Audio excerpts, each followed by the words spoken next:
فائدے زیادہ ہیں۔ ہمارے بچے اتنے سست ہو جاتے ہیں کہ پانی کا گلاس کہو تو اٹھ کے ہی نہیں دیتے، وہ آگے نوکر کو بلاتے۔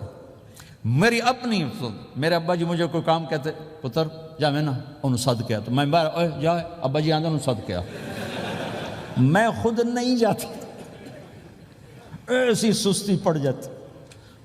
یعنی تمہیں اپنی حماقت سے بتا رہا ہوں، سردی میں لیٹا ہوا تھا تو میری رضائی گر گئی، تو میں نے باہر سے نوکر بولایا، میں کہا بشیرہ او جی اور آمینا رضائی میرے اتے پا، تو اپنا سنا رہا ہوں۔ لیکن آپ جہاں جاب کرتے ہیں، جہاں جاب کرتے ہیں وہاں دیانتداری سے جاب کرو، دھوکہ نہ ہو، فریب نہ ہو، فراڈ نہ ہو۔ آپ بھی کہیں ملازم تو ہیں، کہیں کام کر رہے ہیں، کوئی آپ کی دکان پہ کام کر رہا ہے، گھروں میں کام کرنے والے، دکانوں پہ کام کرنے والے تو ہیں۔ اور جن لوگوں کے پاس پیپر نہیں ہوتے ان کو اتنے تھوڑے پیسے دیتے ہیں کہ وہ بیچارے روٹی بھی نہ کھا سکتے، کہ بھائی یہ لینے چونکہ ان کو پتہ ہے کہ بیچارہ پھنسا ہوا ہے اور کہیں نہیں جا سکتا ہے۔ تو ایسا نہ کرو، یہ ظلم نہ کرو۔ اول تو ایسے لوگ رکھو نہیں، تمہارے لیے قانون اس کی گنجائش کوئی نہیں۔ لیکن اگر کوئی اس طرح رکھتا ہے تو پھر یہ ظلم نہ کرے کہ 100 کی بجائے 10 پاؤنڈ دے رہا ہو کہ بھائی لینے تو لے لو، اس کو پتہ ہے اس بیچارے نے کہیں نہیں جانا۔ ایسے ظالم نہ بنو۔ وہ ہمارے یہاں کرائسس چل رہا ہے بہت زیادہ، تو جو بیچارہ پھنس جاتا ہے نا تو اپنی پراپرٹی بیچنے پر آتا ہے تو اس کی 1 کروڑ کی پراپرٹی کے 20 لاکھ لگاتے ہیں۔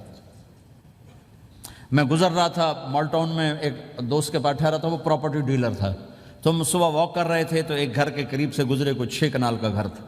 مجھ سے کہنے لگا مولانا اس گھر کی قیمت ہے 24 کروڑ، 24 کروڑ کا گھر ہے فزیکلی، لیکن اس کا مالک پھنس چکا ہے قرضوں میں، اب اس کو بیچنا چاہتا ہے، تو 18 کروڑ سے اوپر 1 پیسہ نہیں کوئی لگا رہا، اور یہ اس بیچارہ بیچے گا، یہ 8 کروڑ کا لاس لے کر 6 کروڑ کا لاس لے کر بیچے گا چونکہ یہ پھنس چکا ہے۔ میں نے کہا اگر میرے پاس پیسے ہوتے تو میں اس کا 24 کروڑ کا گھر لیتا 30 کروڑ کا، کہ 24 کروڑ اس کے قرضے میں جاتے اور 6 کروڑ سے اپنا الگ کاروبار کر لیتے۔ مسلمان تو مظلوم کی مدد کرتا ہے، مسلمان تو دکھی کی مدد کرتا ہے، نہ کہ مصیبت زدہ کو اور لوٹ لینا، مرے نو مارے شاہ مدار، یعنی مصیبت زدہ پر اور مصیبت ڈالنا۔ بھائیو یہ وہ خوبصورت اخلاق ہیں، اپناؤ گے اللہ چمکائے گا، اللہ اس جہان کی عزت دے گا۔ اور ایک آخری میری بات ہے، بہت بڑا مجمع ہے، بہت سارے نوجوان نظر آ رہے ہیں، آج تک جو اللہ رسول سے جنگ کی اس سے صلح کر لیں، جو گناہ کی اس سے معافی مانگ لیں۔ ادھر ہم معافی مانگیں ادھر اللہ معاف کر دے گا، ادھر ہم توبہ کریں ادھر اللہ معاف کر دے گا۔ اور آپ تو ماشاءاللہ سارے بہت اچھے بیٹھے ہوئے ہیں۔ میرا ایک شاگرد ہے مولوی امجد، کراچی میں امام مسجد، اس کے پڑوس میں ایک عورت تھی، وہ لڑکیاں سپلائی کرنے کا کام کرتی تھی، کتنا ذلیل کام ہے، اور سال ہا سال سے اس کے بیٹے سے اس میرے شاگرد نے دوستی لگائی اور میرے بیان کی کیسٹ دے دی، کہ بھائی یہ سن لینا، میرے استاد جی کی کیسٹ ہے۔ اس نے گھر میں جا کے لگا لی، اس کی ماں چلتے پھرتے کانوں میں آواز پڑ رہی ہے، آخر وہ آ کے بیٹھ گئی، کہنے لگی سنا مجھے بھی سنا، تو اس نے سارا سنا، پھر کہا دوبارہ سنا، پھر سنا، کہا دوبارہ سنا، پھر سنا، تو کہنے لگی یہ کون ہے؟ کہا پتہ نہیں کون، تمہیں کس نے دی؟ کہا یہ امام مسجد نے۔ تو بچے کا ہاتھ پکڑا اور آ گئی دروازے پر، اسے لوگ تراویح پڑھ کے باہر نکل رہے تھے، کہنے لگے میں نے امام صاحب سے ملنا ہے۔ وہ آ گئے، کہا جی یہ کیسٹ آپ نے دی؟ کہا جی۔ یہ کون ہے؟ کہا میرے استاد ہیں۔ کیا نام ہے؟ طارق جمیل۔ اچھا، انہوں نے توبہ کی بڑی بات بتائی ہے، تمہیں پتہ ہے نا میرا کیا کام ہے؟ ہاں۔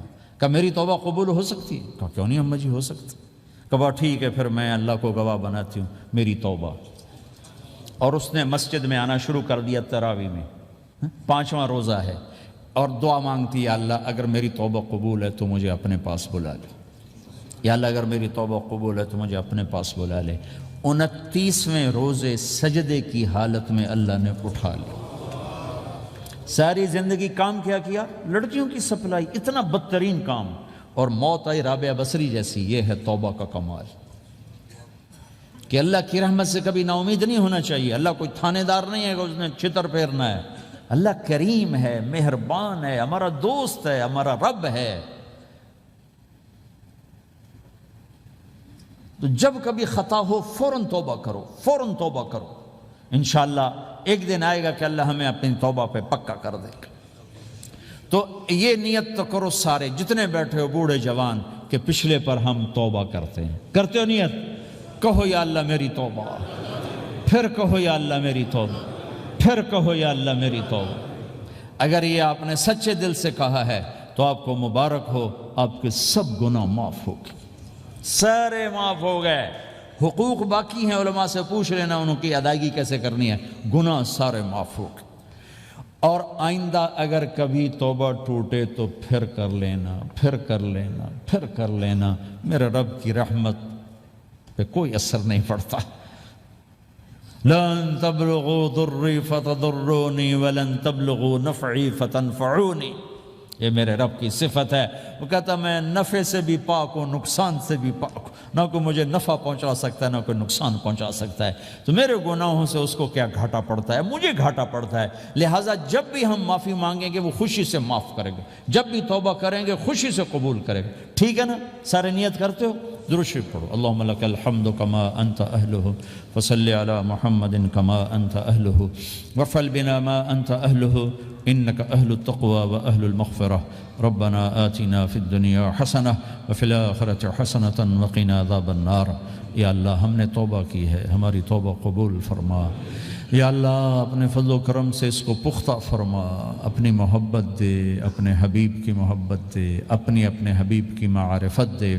اس سب نوجوانوں کو قبول فرما، اس پورے شہر میں بسنے والے اہل ایمان کو قبول فرما، اس مسجد مدرسے کو قبول فرما.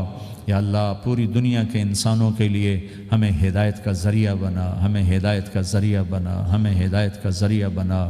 یا اللہ ہم سے راضی ہو جا، ہم سب سے راضی ہو جا.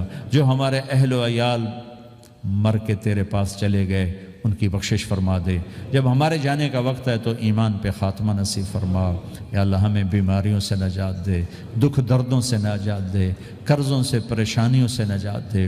ہمیں کشادہ زندگی عطا فرما، ہمیں حلال کشادہ رزق عطا فرما، جسمانی ایمانی صحت مقدر فرما. ہر قسم کے دکھ درد ہمارے جسم سے چن لے. ہمیں عافیت صحت والی زندگی دے، اپنی اطاعت میں تھکنے والا بدن دے اور اپنے راستے میں خرچ کرنے والا مال دے، اور آپس میں الفت اور محبت دے. ہمارے اندر کے بغض نکال دے، حسد نکال دے، نفرتیں نکال دے. ہم سب سے راضی ہو جا اور ہمیں اپنے سے راضی کر لے. وصلی اللہ تعالی النبی الکریم. آمین برحمتک یا ارحم الراحمین. بھائی راستہ دے دینا، مسافہ نہ کر.